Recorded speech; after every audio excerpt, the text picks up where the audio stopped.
Bab 955. Membuat semuanya menghilang dalam sekejap.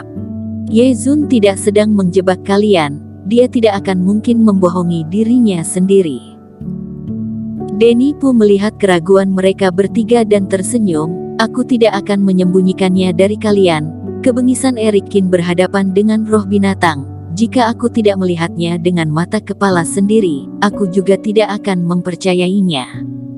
Kalau begitu aku sangat menantikan cara Kak Eric. Minogu juga tersenyum. Waktu berlalu sedikit demi sedikit, 1 jam berlalu kembali dalam sekejap mata dan semua orang jelas sedikit gelisah.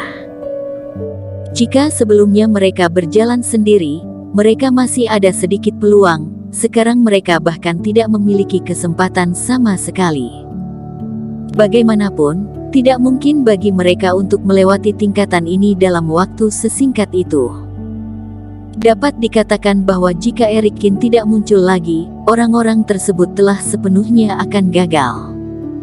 Mengapa si cecunguk itu Eric Qin masih belum datang? Jangan-jangan dia sibuk bermesraan dengan Vinola Su. Aku sudah mengucapkannya, aku berharap dia jangan mencelakai aku. Ye Zun menggarukkan kulit kepalanya, bergumam pada dirinya sendiri dengan canggung. Apanya yang bermesraan? Siapa cecunguk yang kamu katakan itu? Pada saat ini, sebuah suara terdengar dari belakangnya. Tentu saja cecunguk itu adalah Eric Qin, akhirnya kamu datang juga. Begitu Ye Zun melihat Eric Qin, dia tiba-tiba tersenyum dan pergi untuk memukulnya. Ye Zun, idiot. Semuanya menegang. Apakah Ye Zun lupa bahwa mereka tidak boleh bergerak di sini? Saat Ye Zun mengambil langkah itu, semua binatang yang ada di ruang ini terbangun dan mereka mengaum ke langit, lalu mengepung beberapa orang. Maaf, aku lupa.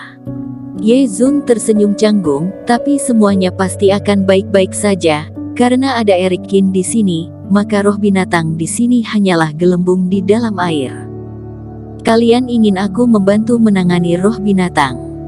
Eric Qin akhirnya mengerti, tidak heran orang-orang ini masih duduk di sini. Kak Eric, maaf merepotkanmu, hanya saja hadiah di lantai 50 terlalu banyak dan aku hanya bisa meminta bantuanmu. Putra suci dari Sekte Kouxian berkata dengan wajah memerah. Di antara orang-orang yang hadir, dia yang paling tidak akrab dengan Eric Qin. Kemudian, dia ditarik oleh Ye Zun. Lalu sekarang dia meminta bantuan Eric Qin, dan dia merasa sedikit malu. Namun tidak hanya dia, Minogu dan Endri Zhu juga tersenyum malu-malu. Karena semakin banyak orang yang ada, maka roh binatang yang dihadapinya akan berlipat ganda. Tidak apa-apa, ketika berada di Sekte Wendao dan puncak gunung, dalam situasi yang begitu buruk, kalian semua memilih untuk mendukung aku. Urusan ini tidak ada apa-apanya. Eric Qin tersenyum tipis dan tidak menolak sedikit pun. Eric Qin, apakah kamu membutuhkan bantuan dari kami? Endri Zhu mengerutkan kening. Saat ini roh binatang sedang mendekati beberapa orang, dan mereka semua sudah siap. Tidak butuh. Eric Qin menggelengkan kepalanya dan tidak berkata apa-apa. Sebaliknya, saat sosok itu bergerak, dia bergegas menuju roh binatang yang menerobos masuk.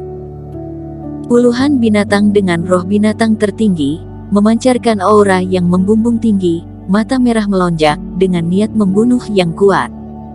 Namun, Eric Qin pergi ke sana sendirian bahkan tanpa mengeluarkan pedang King Tong. Sosok kecil itu dengan cepat masuk ke dalam kelompok roh binatang yang besar ini dan menghilang. Apakah Eric Qin gila? Di luar Menara Babel, semua orang memperhatikan pemandangan ini dengan mata membelalak tak percaya. Betapapun kuatnya Eric Qin, bagaimana dia bisa menggunakan kekuatannya sendiri untuk melawan begitu banyak roh binatang? Di angkasa, terdengar suara menderu-deru dan mengguncang langit. Auranya kacau dan bergolak, semua jenis roh binatang menghadapi Eric Qin, mengeluarkan keterampilan dia, semua jenis aura meledak, seperti ingin merobek Eric Qin. Namun, di bawah pandangan semua orang. Sesaat kemudian, semua roh binatang ini membeku di tempat. Dunia terdiam sesaat, seolah waktu telah berhenti. Lalu pada saat berikutnya, Erikin terbang dari kelompok roh binatang. Di bawahnya roh binatang yang tiada taraf itu seperti kerikil, menabrak dan pecah, lalu melenyap. Seluruh ruangan saat ini sangat kosong, kecuali beberapa orang, tidak ada roh binatang. Penonton terdiam. Semua orang di luar menara itu tertegun dan beberapa orang menggosok mata mereka dengan gila karena tidak percaya. Minogu membuka mulutnya lebar-lebar, sedangkan putra suci dari Sekte Kousian seperti tersambar guntur. Endrizu juga menarik nafas dingin, matanya yang indah dipenuhi dengan keterkejutan. Lihat, apa yang aku katakan. Erikin hebat bukan? Yezun menyeringai, melihat bahwa dia lebih bersemangat daripada orang yang mencapai prestasi itu. Apa hubungannya hal ini denganmu? Untuk apa kamu yang terlihat bangga di sana? Itu adalah Erikin. Si brewok tidak tahan lagi dan berkata tanpa bisa berkata-kata. Vinolasu yang berada di samping hanya tersenyum dan menggelengkan kepalanya, menatap sosok Erikin dengan tatapan penuh cinta. Untuk apa kamu masih tertegun di sana? Ayo pergi. Pada akhirnya ucapan Denipu membuat semua orang kembali sadar, wajah mereka penuh dengan kegembiraan. Tidak ada yang mengira mereka akan melewati tingkatan ini dengan mudah dan itu akan menjadi yang terakhir. Di lantai 50, lampu warisan Menara Babel tumpah ruah dan putra suci dari Sekte Kousian, serta yang lainnya memilih untuk menyerah. Bagaimanapun juga pada lantai 49 sudah sangat sulit dan tidak ada banyak harapan untuk melanjutkan. Sedangkan Yezun, si brewok dan Endrizu terus berjalan 2 lantai lagi dan berhenti dengan terengah-engah. Segera, hanya Erikin dan Endrizu yang masih berjalan. Saat ini, di ruangan dalam Menara Babel, ujiannya bukan lagi roh binatang, tetapi berbagai iblis monster. Bumi terus berubah dari es, api, rawa dan gurun. Erikin juga secara bertahap melambat. Namun di mata orang luar, kemajuan tersebut masih sangat cepat. Kak Erikin. Di lantai 58, Erikin melihat Bella Fang sedang duduk di tanah. Bella, apakah kamu terluka? Vinolasu menarik Bella Fang dengan prihatin. Siapa yang melakukannya? Erikin juga mengerutkan keningnya. Bella Fang memiliki banyak noda darah di bajunya dan ada beberapa luka pedang. Ini jelas bukan perbuatan monster di Menara Babel. Dimarto Zhao menyakiti aku. Kata-kata Bella Fang membuat tatapan Erikin membeku. Orang ini belum tersingkirkan. Kak Erikin, Kak Vinola, pria jahat itu mengaktifkan garis darah kuno, sekarang menjadi lebih kuat dari sebelumnya. Aku mengikutinya sepanjang jalan, meminjam kekuatannya untuk lulus ujian dan terus mencari masalah padanya.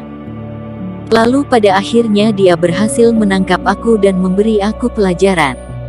Bella Fang berkata dengan tidak berdaya. Tiba-tiba Erikin paham, sebelumnya Yontono Zhao juga mengaktifkan garis darah kuno dan kekuatannya meningkat pesat. Pantas saja Dimarto Zhao yang sedang terluka parah, masih bisa memanjat sepanjang jalan. Tapi kenapa kamu memprovokasi dia? Kamu bukan lawannya, tidakkah kamu tahu? Erikin menyalahkan.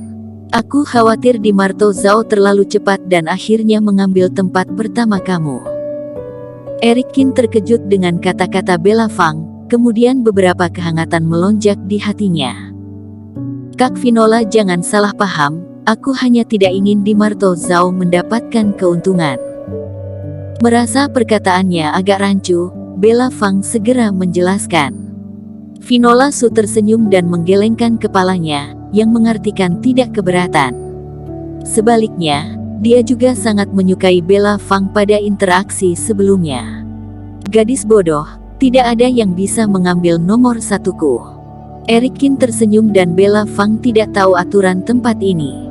Tempat ini bernama Menara Babel, jadi tentu saja tidak begitu mudahnya untuk naik ke puncak. Bahkan pejuang kebanggaan sebelumnya yang tak terhitung jumlahnya, belum ada yang berhasil mencapai puncaknya. Bersambung. Terima kasih telah menonton video ini sampai akhir. Jangan lupa subscribe dan nantikan kisah episode selanjutnya hanya di Novel Story. Salam.